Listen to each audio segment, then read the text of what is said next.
Hey, we've already done a spoilers-free review on Starfleet Academy's first episode. So this is an expansion of that. The overall opinion really hasn't changed, and we'll get into that in a minute. But it definitely has Star Wars vibes. See this? This is why I'm wearing this. I'm wearing the Darth Vader thing. This is from the Steel City Con. But I'm definitely wearing this for a very material reason. And I hope partially it doesn't work out this way, but there's a material reason for it. So, guys, overall, this thing's got too much Star Wars vibes to me. Way too much. It doesn't have Star Trek vibes, other than an occasional starship thing and the nano cells, those kind of things. Kind of changed. But it is a decent science fiction fantasy movie that is definitely watchable. And I give it a gold. It is actually better than average. The acting is inconsistent, but it's solid enough. The writing's okay. It's goodish. Storytelling, it definitely engages the audience. Okay, this is good. So I give it a gold.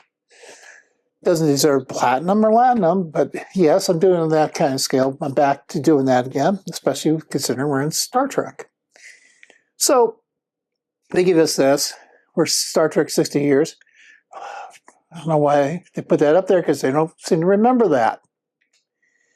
And then, of course, we get the obligatory going into warp kind of scenario, but this is also more Star Wars-ish, because the obligatory thing is it would go like that, but it just seems like it goes.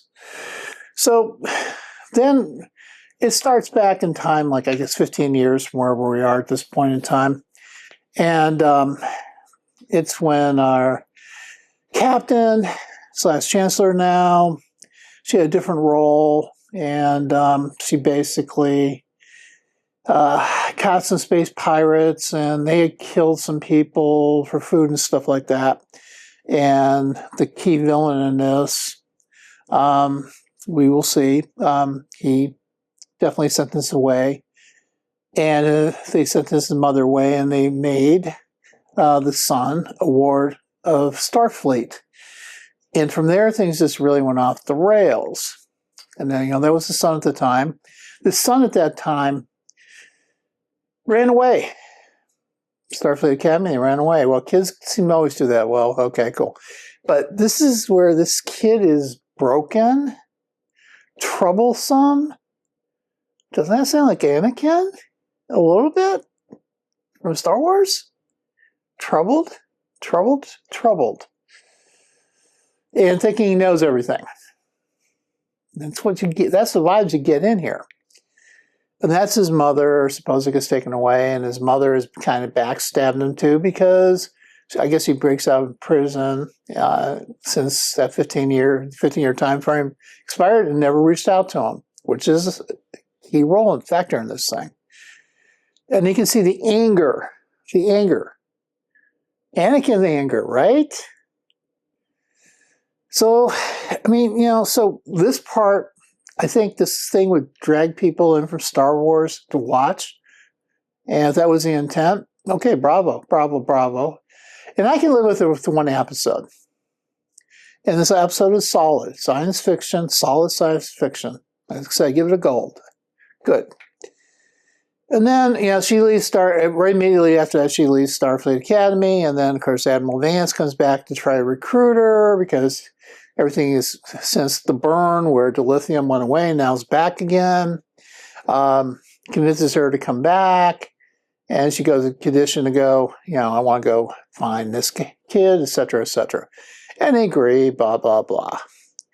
And, of course, we get back to the obligatory thing of seeing a starship. This is more Star Wars type thing than it is Star Trek stuff. Star Trek stuff, you start coming up slowly to the starship and seeing aspects of it. You don't get an overhead view.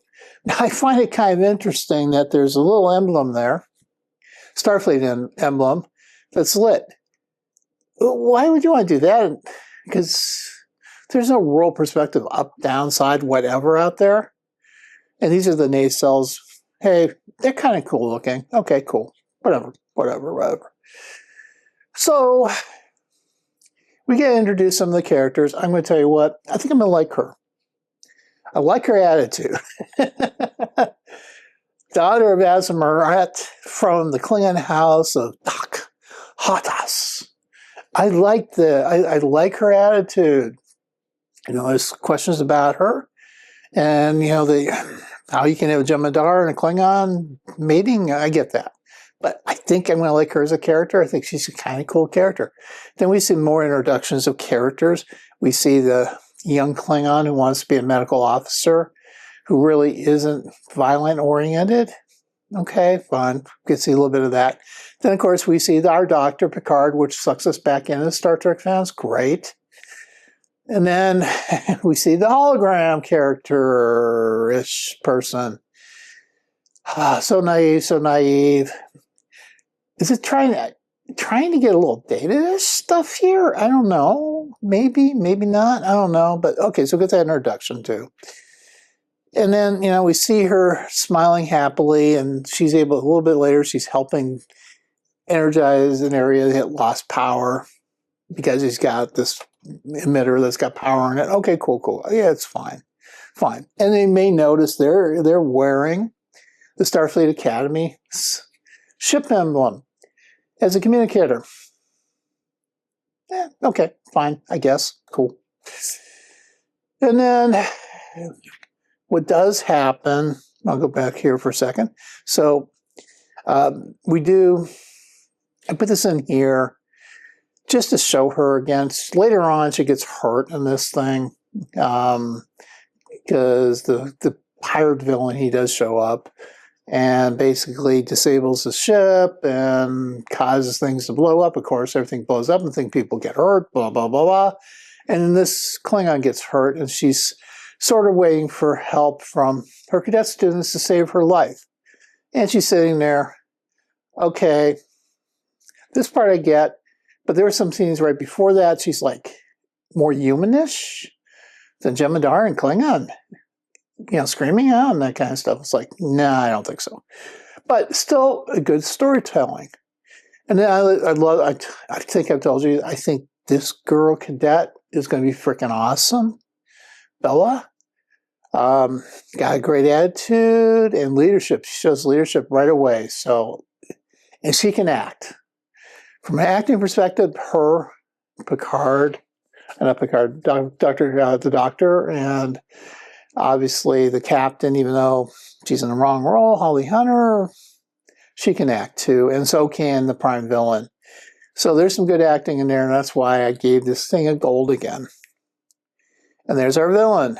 And of course, he has this thing, the obligatory thing back and forth. Villains have to always give their speeches. Usually not in Star Wars, but you usually see that like elsewhere.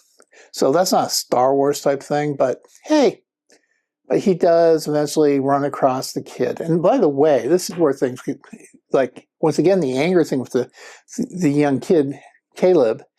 He sends a message trying to reach his mother because he found out that she escaped from prison from the Captain Chancellor. And of course, he hacks the system, sends this message. The pirate, he actually intercepts, and that's how he finds the ship and attacks them. And of course, he claims, oh, my goal is to steal your warp drive because I can get a lot of money for it. I think there's more to it than that, but I think we'll find out later. So they go back and forth on this whole thing, and eventually he does temporarily lose. I'm sure we're going to see him again in the future. So, and then of course this is where his ship attacked the Athena. Okay, fine.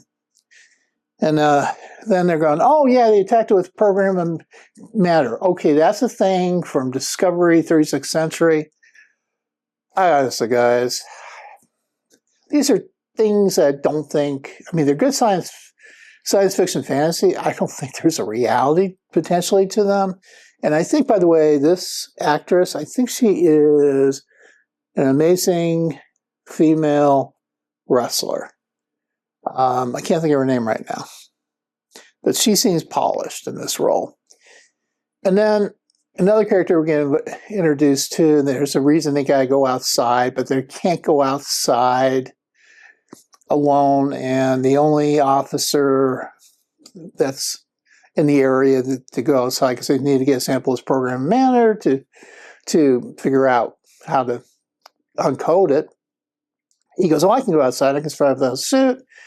And so he goes out there. Of course, he almost eventually dies, but, you know, normal thing, but he gets saved, blah, blah, blah. Kind of cool thing. So, but he's also a troubled character, but I don't think he's as troubled. Caleb is the one that's really troubled. And like I said, go back to this. And again. So, you know, he goes, let me know the second you're ready to run the program, blah, blah, blah, kind of crap. So there's a little noise in there, but by the way, this thing's long, hour, 10 minutes. So, and then, you know, you get these samples. And so they eventually solve everything, and they end up taking the ship back because for some reason they were picking Caleb or wherever the heck he was, or Starbase or something. So they're going back to their home base, which is in San Francisco. And of course, there's music in the background. Take me back to San Francisco. Hey, I think that's great for us generation, but is that targeted to Generation Z?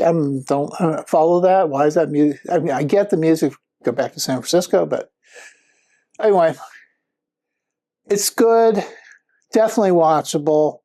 It's a watchable movie on a cold winter day, rainy day down south, just to put it on.